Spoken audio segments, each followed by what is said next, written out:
그래서 우리가 4페이지로 넘어갑시다. 에덴 동산과 성전.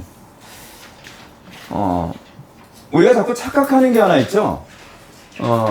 여러분, 우리가 가정, 집이 한 50 몇 인치, 100인치 TV 놓고, 그리고 집 크고, 좋은 차 타고 다니고, 좋은 가구 놓고, 그러면 우리는 행복할 거라고 자꾸 생각을 하잖아요. 사실은 근데 행복은 거기서 나오는 게 아니죠. 행복은 어디서 나오나요? 관계에서 나오는 거죠. 하나님과의 관계, 부부관계. 그쵸?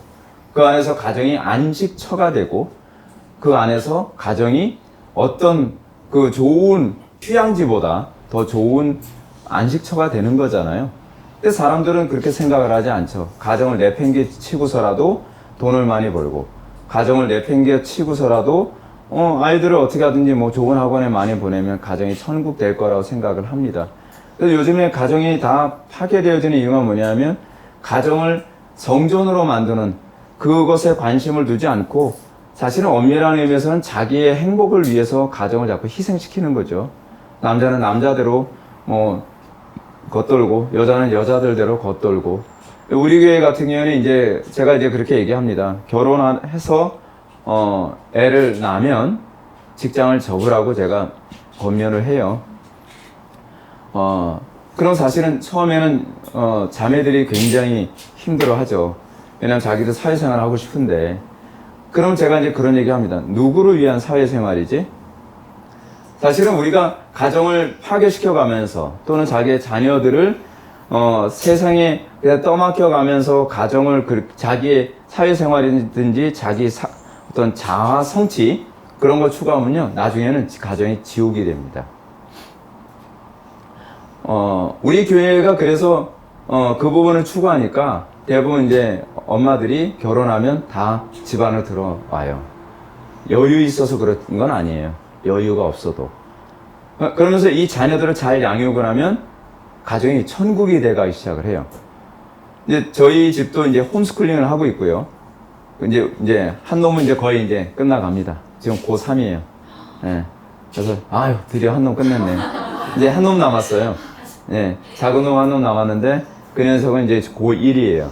근데 홈스쿨링 하면서, 굉장히 많이 힘들었거든요. 신경 쓰는 거 많고, 사춘기다 보니까 사춘기 때 어려움도 있고, 여러 가지 어려운 부분이 많이 있는데, 아이들을 홈스쿨링 하면서 얼마나 많은 유익을 얻냐면, 대부분 아이들은 부모와의 사춘기 기간이 없어요. 사춘기 기간은 주로 친구들과의 추억으로 가득하잖아요.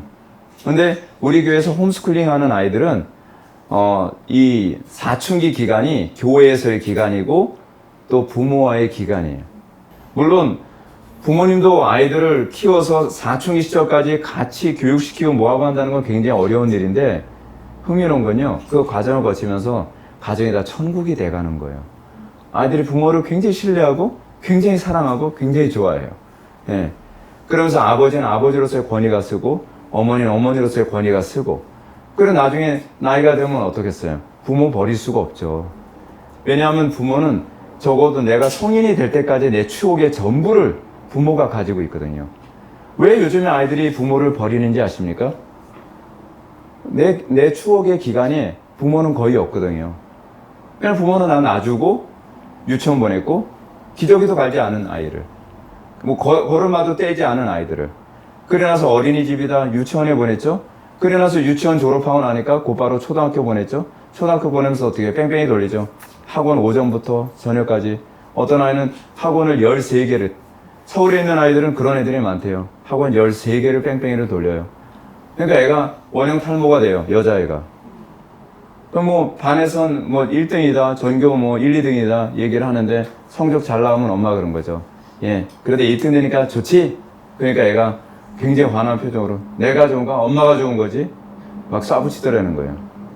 근데 걔네들은 나이가 들어서 성인이 될 때까지 부모와의 추억은 없어요. 다 학교에서의 추억인데 그 추억들이 나쁜 추억들이 굉장히 많죠. 아이들하고 음란물 같이 보던 거. 근데 그게 전부인 거예요. 근데 그런 아이들이 나중에 성인이 됐을 때 부모가 늙고 병들고 힘없으면 귀찮은 거죠. 정도 없는데. 부모의 추억도 없는데. 그러니까 아이들이 탈선하는 거거든요. 근데 이 과정 힘들어도 성경은 틀림없이 자녀들은 우리가 가르쳐야 된다고 가르치고 있거든요. 어디서 나오죠? 신명기 6장. 쉐마. 구약 성경을 보면요. 자녀 교육은 다 부모 몫이에요. 근데 우리는 그 책임은 안 하려고 하는 거예요. 왜요? 돈이 많으니까. 예전보다 편해졌거든요. 돈으로 다 일을 처리하려고 하니까. 근데 돈으로 처리하면서 아이들은 점점 더 부모와 멀어지고 비인간화되고 그리고 불신앙으로 들어가게 되죠. 그래서 아이들이 좀 상악해져 가고. 그래서 고등학교 졸업하면 아이들은 교회를 떠나는 경우가 많죠. 근데 교회만 떠나나요? 부모를 떠나는 경우도 많죠. 우리는 힘들어도 성경대로 살아야 돼요. 저도 힘들어도 홈스쿨링 한 거 진짜 후회 안 해요. 우리 작은 놈, 큰 놈은 이제 홈스쿨링을 하고 난 다음에 작은 놈한테 이제 초등학교 졸업할 때쯤 됐을 때 제가 그런 질문을 했어요.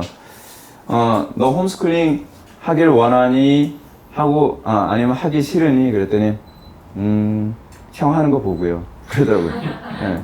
그러더니 이제, 그래도 한번 해봐. 그래서 홈스쿨링 했어요. 초등학교 졸업하자마자. 우리 아들은 중학교 1학년서부터 다 홈스쿨링을 했거든요. 홈스쿨링 해서 지금 이제 고등학교 1학년 됐는데, 이제 걔한테 물어봤어요.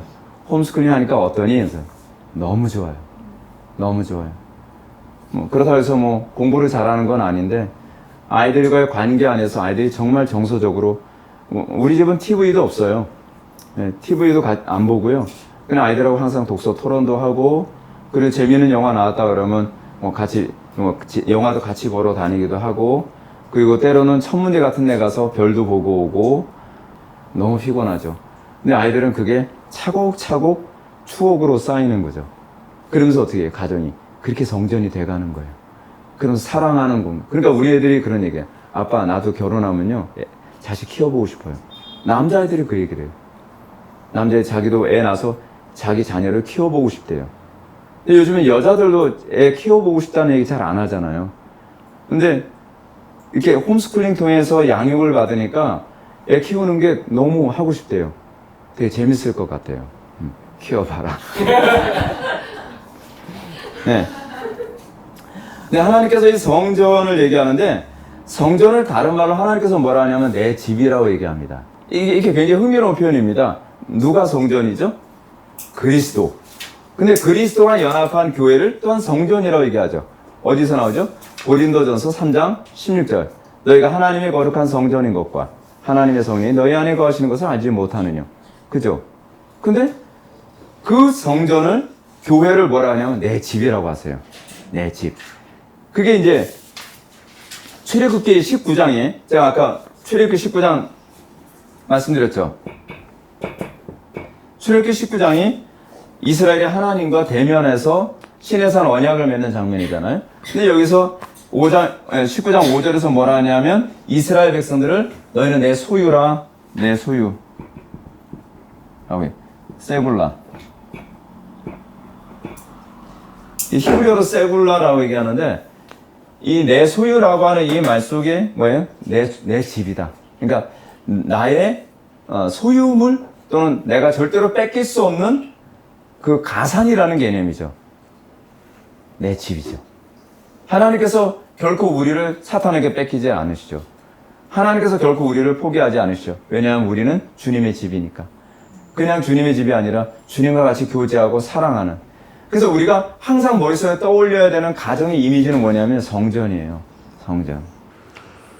그래서 가정이 에덴 동산이 되려면 성전이 되어야만 합니다. 전자제품 비싼 거로 채웠다고 해서 성전 되는 거 아니고, 에덴 동산 되는 거 아니고요. 맨날 가족들끼리 어디로 해외여행 다닌다고 해서 에덴 동산 되는 거 아닙니다. 성전 되면, 하나님과 교제하는 공동체로서의 가정이 되면, 그러면 이제 천국이 되는 거죠. 우리 교회를 좀 말씀드릴게요. 우리 교회 보게 되면은, 사람들이 참, 신앙이 없으면 숨 막힐 수 있는 교회입니다. 왜냐하면, 우리 교회는, 주일날 예배당에 오게 되면, 예배 마치고 팀 모임 끝날 때까지 딴 데 못 가요. 그러니까 오전 예배, 오후 예배를 온전히 다 우리 교회에서, 주일을 온전히 성수해야 되는 것이 우리 교회의 목표니까요. 주일날 돈도 안 써요. 주일날은 모든 걸 그냥 서로 교제하고 예배하고 그리고 독서하고 피곤하면 한쪽에서 자고 그렇게 이제 주일을 보내요. 그런 사람들은 그렇게 그 숨 막혀서 어떻게 살아요? 그렇지 않아요. 하나님이 우리의 중심이 되면요, 그게 너무 행복한 거예요. 사람들이 예배당에 와서 그 서로 교제 나누는 것을 굉장히 기뻐하고요. 그래서 흥미로운 게, 물론 우리 교회는 서약을 하고 들어오지만 수요 예배, 금요 기도회, 주일 낮 예배, 주일 오후 예배 참석하는 숫자가 거의 차이가 없어요. 네. 다른 교회에서 보면은 이게 어떻게 가능하지? 우리가 하나님을 사랑하면 가능하죠. 억지로는 안 되죠. 예배당이 거의 이제 꽉 차는 그런 상황인데도 그래도 사람들이 계속 와요. 그리고 그 안에서 사람들이 예배 마치면 서로 차 마시면서 은혜 받은 거 나누고, 교제 나누고, 그리고 기도하고, 자기 신앙에 있어서 의문 나는 거 있으면 서로 나누고, 그러면서 예배당이라고 하는 그 공간이 에덴이 되는 거죠. 에덴이 되는 거예요. 근데 에덴이 아닌 불평과 짜증이 가득한 교회에서는 이게 뭐야? 이런 교회를 내가 다녀야 되나? 똑같은 상황인데도 거기서 다르게 반응을 하게 되는 거죠. 왜냐하면 하나님과의 관계가 그걸 그렇게 하게 만드는 거죠. 그럼 여러분, 에덴 동산과 성전의 공통점 간단하게 한번 살펴보겠습니다. 시간이 없으니까 이 부분은 그냥 간략하게 살펴볼게요. 우리는 에덴 동산이 성전이라는 인식이 별로 없죠. 근데 여러분, 에덴 동산은 성전의 이미지를 그대로 다 가지고 있습니다. 그래서 여러분, 에덴 동산의 출입구가 어디인지 아시죠? 동쪽이에요. 그래서 에덴 동산의 위치가 어디죠? 동방에 위치하고 있다 그러죠. 그렇죠? 근데 동방에 위치하고 있다. 근데 이 이미지가요, 성전의 이미지를 가지고 있는 것이 에덴 동산도 성전의 이미지고요. 여러분, 성막이나 성전의 출입구가 어느 쪽에 있는지 아시죠? 동쪽에 있습니다. 항상 이스라엘 백성들이 성막을 이제 막 텐트를 짊어지고 가다가, 자, 우리 여기서 정착합니다. 그러면은 제일 먼저 하는 게 뭐냐? 동쪽이 어디야? 동쪽을 보고 거기다가 출입문을 만들고, 그리고 나서 성막을 그렇게 건조를 해요. 그리고 또 여러분 보게 되면은 이스라엘 백성들이 출애굽을 해서 가나안 땅에 들어가잖아요. 가나안 땅에 들어갈 때 가나안 땅에 들어가는 입구가 정동 방향이에요. 동쪽에서 서쪽으로 들어갑니다. 그래서 여러분들이 이스라엘의 그 지도를 보게 되면 이게 이스라엘이거든요. 여기가 요게 이제 요단이에요. 여기 요단강, 그렇죠? 이 뭐 갈릴리 요단강인데 이쪽에 여리고성이 있고요. 들어가는 이 방향이 여기가 정동방이에요. 그 얘기 무슨 얘기냐면 가나안 땅이 성전이라고 하는 것을 얘기하는 거죠. 그렇죠? 근데 이게 굉장히 흥미로운 모티브를 우리들에게 보여주는데, 이스라엘 백성들이 가나안 땅에 들어가는 이유가 뭐죠? 죄로 가득한 그 땅을 진멸하고 에덴으로 만들기 위해서죠. 그래서 창세기 15장에서 하나님께서 아브라함을 선택하셔서 너의 후손이 430년 만에 가나안 땅에 들어갈 텐데 아직 들어가지 않는 이유가 뭐냐면 그들의 죄악이 아직 관영하지 아니함이라 라고 얘기하십니다. 그들의 죄악을 진멸하고 이 가나안 땅을 에덴화 시키도록 하나님께서 그 가나안 땅을 정복하라고 얘기하신 거죠. 가나안 땅에 대한 또 다른 별칭이 뭐죠? 젖과 꿀이 흐르는 땅. 젖과 꿀이 흐르는 땅이라고 해서 진짜 젖과 꿀이 흐르는 땅은 아닙니다. 좀 굉장히 황폐한 땅도 굉장히 많이 있어요. 근데 젖과 꿀이 흐르는 땅이라는 얘기는 무슨 얘기냐면 하나님의 은혜로 날마다 공급되어지는 땅이라는 수거예요. 그것이 일종의. 그래서 이스라엘 백성의 하나님과 관계가 좀 어떻게 해요? 그 땅이 풍요로워지죠. 그래서 하나님과 관계가 좋았던 다윗 왕조 시대 때는 골든 에이지죠. 하나님과 관계가 깨지면 어떻게 해요? 황폐해지죠. 그리고 뭐라고 말씀하시냐면 레위기서에서 그런 말씀이 나오죠. 너희들이 범죄하면 그 땅이 너희를 토해내리라. 뭘 떠올리는 이미지죠? 아담과 하와가 에덴 동산에서 쫓겨난 이미지를 그대로 보여주고 있는 거죠. 그래서 이 가나안 땅도 사실 에덴 동산의 이미지, 성전의 이미지를 그대로 가지고 있습니다. 그럼 왜 동쪽일까요? 동쪽은 여러분 교재를 보시게 되면 동쪽은요 하나님의 출입구입니다. 사람이 사실은 출입하는 곳이기보다는 하나님께서 출입하는 곳이에요. 그래서 여러분들 민수기 3장 38절, 에스겔서 47장 1절 보시게 되면 그가 나를 데리고 성전문에 이르니 성전의 앞면을 동쪽을 향하였는데, 그렇죠? 성막이든 성전이든 항상 동쪽을 향해요. 동쪽을 향하였는데 그 문지방 밑에서 물이 나와 동쪽으로 흐르다가 성전 오른쪽 계단 남쪽으로 흘러내리더라. 뭐 이런 얘기도 이제 나오죠.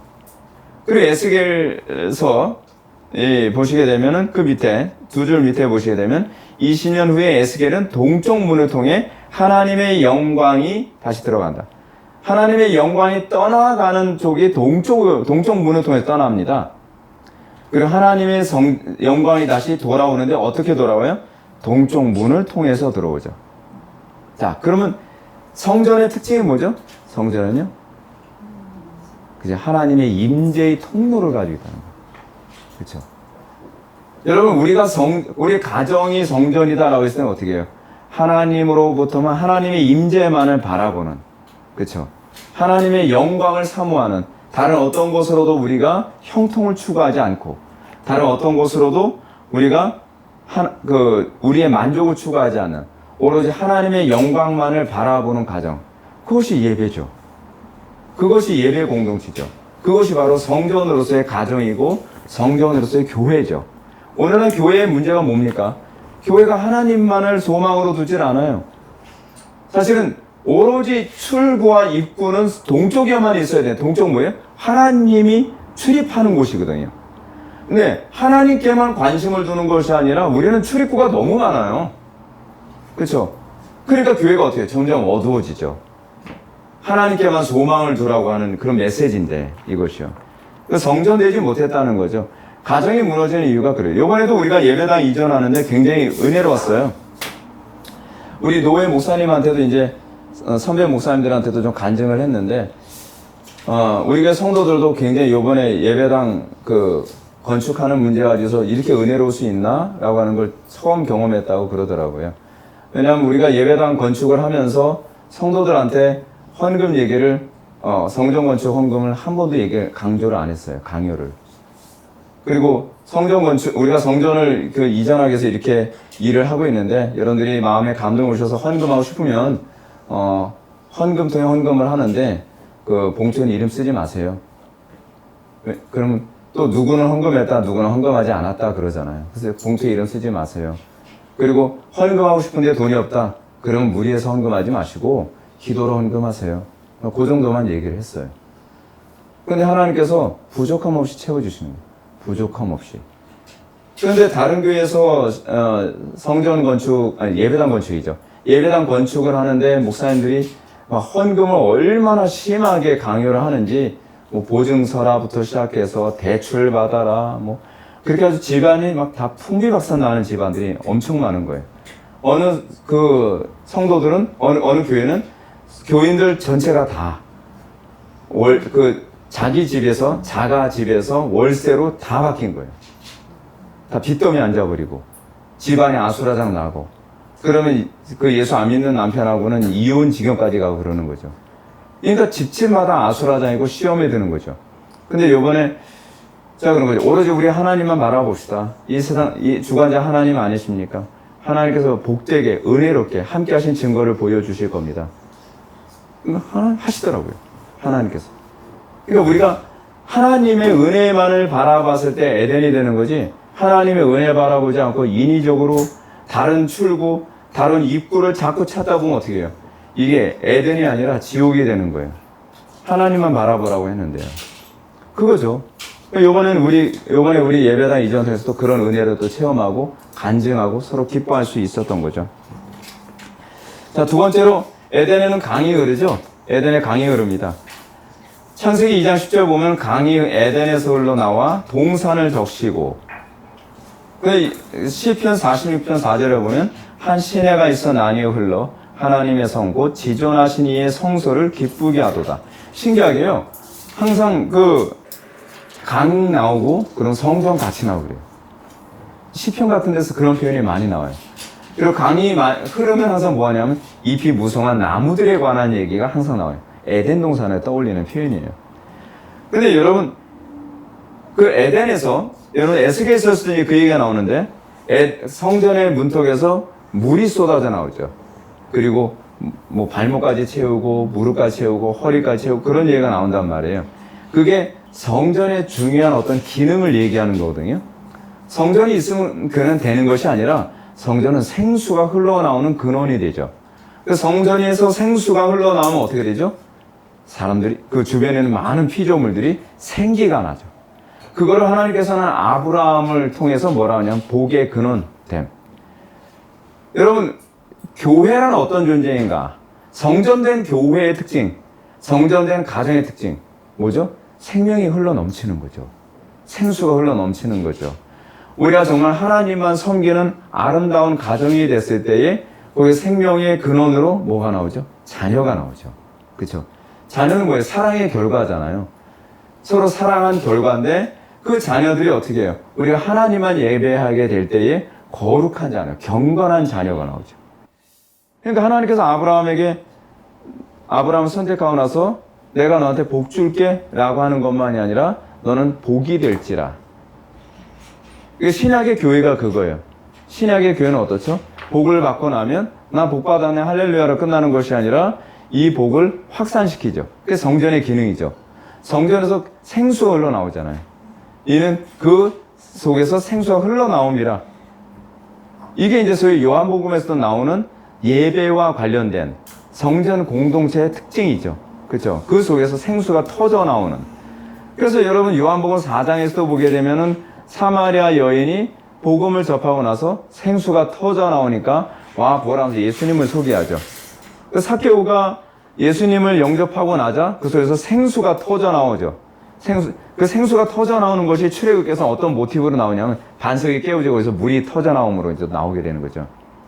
그렇게 되면서 어떻게 합니까? 주변 사람들이 거기에 목을 축이게 되는. 그렇죠? 그것이 이제 신약에서 예수님의 비유 가운데 뭐로 나타나냐면 씨 뿌리는 비유로도 나타나죠. 나중에는 겨자씨만한 씨가 온 새들이 깃들여 그 그림자에서 안식을 취하게 되는. 이 이미지는요, 이 생수에 대한 이미지는 굉장히 다양하게 나와요. 레위기에서는 어떤 식으로 나오냐면, 너만 안식일날 너만 안식하지 말고 내 집안에 유하는 객들이나 짐승들, 그 모든 가족들이 다 안식하도록 하라. 그죠? 나만 안식하고 그걸로 만족해 하는 것이 아니라, 그죠? 이 나의 안식, 나의 생명이 확산되어지게 하는 것. 그것이 이제 하나님께서 거룩한 가정을 원하시는 거죠.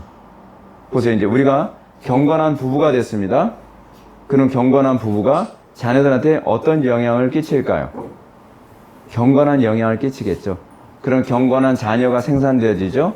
그런 경건한 자녀들이 커서 또 경건한 가정을 이루고 그러면서 세상 그렇게 확산되고 그렇게 하나님께 영광 돌리게 되어 있었거든요. 근데 문제는 뭐냐면 가정이 경건하지가 않은 거예요.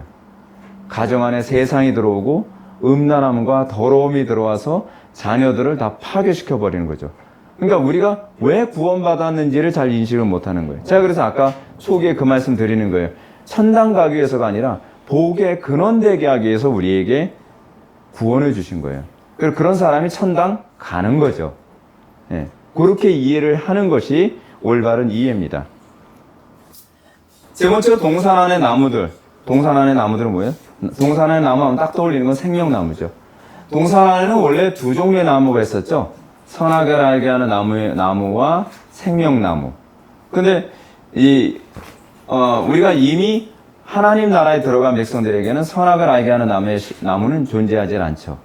이미 그의 나라에 들어간 사람에게는 생명나무 대신 그리스도만 존재하죠. 요한계시록 2장에 나오는 표현입니다. 자, 그리고 네 번째 보게 되면은 에덴 동산에 뭐가 있습니까? 보석과 금속이 있죠. 보석과 금속이 있는데 6페이지입니다. 보석과 금속이 있는데 이 보석에 관한 얘기가 요한계시록에서는 뭐로 나오냐면 구약시대에 구원받은 하나님의 백성들과 신약시대에 구원받은 하나님의 백성들로 표현되어집니다. 그래서 이 가정과 관련해서 우리가 이해해야 되는데 요한계시록에 보게 되면은 12문, 12돌이 나옵니다. 12문, 12돌이 뭐냐면 12문은 그 12보석에 12문의 12보석에 어떤 그 이름이 새겨진지 아십니까?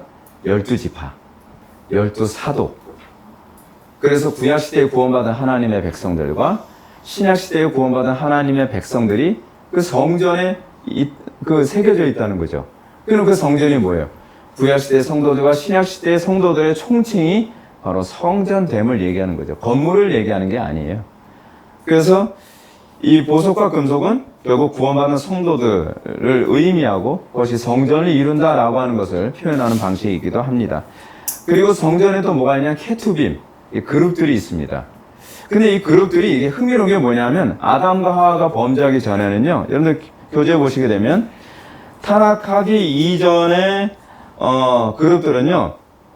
이 성전을 봉사하는 역할로서의 천사였어요. 그 그룹들이. 근데 아담과 하와가 범죄한 이후에는 그 그룹들이 하는 역할이 뭐냐면 타락한 인간이 에덴 동산에 들어오지 못하도록 입구를 막는 역할을 했습니다. 이 역할이 바뀌어버리는 거죠. 그렇죠? 그래서 우리가 이 하나님을 섬기는 성전으로서의 역할로 우리가 변화된 삶을 살게 된다면 우리는 이제 우리들의 천사는 우리를 돕고 또는 우리를 섬기는 존재로서 이제 그 역할이 태세가 바뀌게 되는 것이죠. 그 정도로만 이해하시면 될 것 같습니다.